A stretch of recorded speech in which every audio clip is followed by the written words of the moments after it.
So can you qualify for your survivor's benefits from your spouse if you have remarried?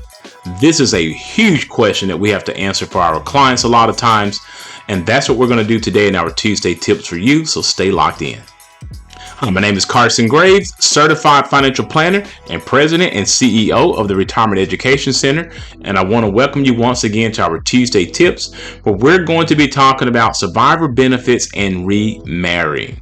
Now, I'm telling you, when I teach about this in my classes, so many hands go up, so many people are confused, and so many people don't even know that they can still qualify for their survivor's benefit from their spouse, even though they've actually remarried. So we're going to talk about some of the stipulations around this in our Tuesday tip today. So let's go ahead and jump into our lesson. So let's first talk about how do you qualify for your Social Security survivor benefits. Let's first talk about if you are a spouse on how you will qualify for survivor's benefits from a spouse. Well, one of the things that you have to understand that at your full retirement age, you will be able to receive 100% of those Social Security survivor benefits. 100%. It will not be a decrease in those benefits. If you take it earlier, like at the age of 60, which is when you can qualify for your survivor's benefits, you'll see a 28.5% reduction on those benefits. So it depends on if that's a good idea for you or not, but you absolutely must be aware that if you do take those benefits at the age of 60, you're going to have a reduction. This is also going to be the case that if you are disabled, if you take those benefits as a disabled surviving spouse, you can take those benefits as early as the age of 50. And again, you're going to see a haircut on those benefits as well. But it's always noteworthy to understand that even if you're younger than the age of 60 or 50, if you are caring for a child that's under the age of 16 or a disabled adult child of the deceased spouse, you will also be able to receive those benefits as well if you fall into that category.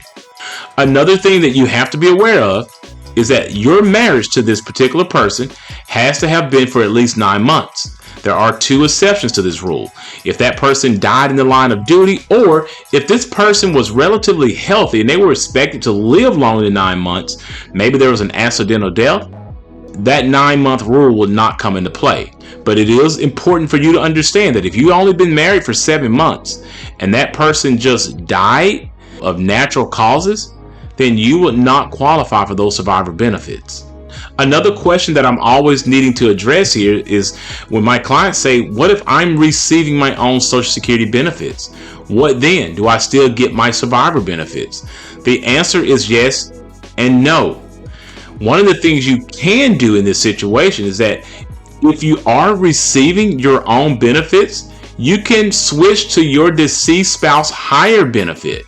Now, if your benefit is higher, you will not be able to switch to a survivor's benefit. So that's the no equation. So if you're getting a higher benefit, obviously it would not be to your advantage to switch to your survivor's benefits, which would be lower. But if your benefit is lower than your survivor's benefit, you can end your benefits and switch into the higher benefit of your deceased spouse and any of those delayed retirement credits that may have been accumulated for those benefits as well. Another important thing for many people to understand, because I think many people get fearful of this, even if your deceased spouse did not file for their benefits, you could still switch to their retired benefits if it's higher than yours. So they don't have to have filed for you to get those benefits. Now let's go ahead and talk about qualifying for survivor's benefits as an ex-spouse. This is really important because it's definitely different. Now here, everything is the same. You need to be at your full retirement age so you don't get penalized. You can still take those benefits at the early age of 60 or 50 if you're disabled.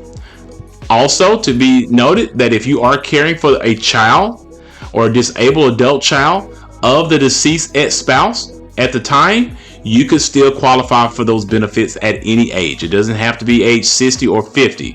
Now, the one thing that you do have to understand as an ex-spouse, your marriage would have to last at least 10 years, 10 continuous years, and you have to remain single. So it's not 9 months. You have to have been married for 10 years in order to qualify for an ex-spouse benefit. Now let's go ahead and talk about remarriage and your survivor's benefits. What's going to happen to those survivor's benefits if you happen to find love again? Here's what happens. If you remarry before the age of 60, you will not be eligible for your survivor benefits unless that marriage ends in divorce or death. So for example, let's say, you're Mrs. I don't know, you were married for 15 years to Mr. I don't know, and then you got divorced. Okay, you got divorced. Now, Mrs. I don't know decided to remarry at age 59 to a Mr. Know-it-all. Then, Mrs. I don't know get the notification that, Mr. I don't know has passed away. And perhaps she's going to want to qualify for those survivor benefits. She goes down to the Social Security office and they say, no, you do not qualify because of your remarriage to Mr. Know-it-all before the age of 60.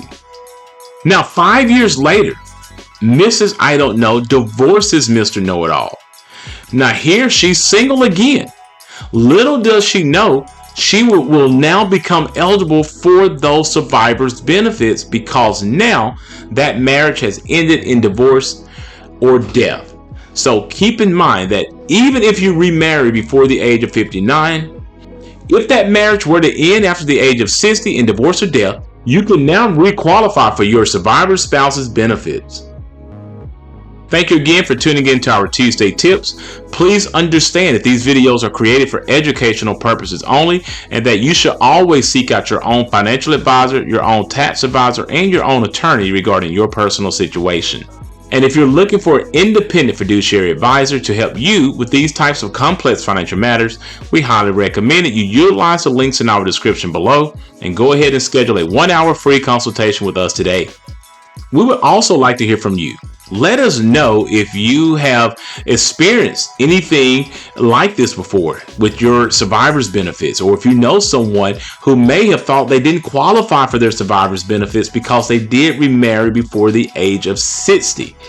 If you know about this situation, we would like to hear about your experience in the comment section below.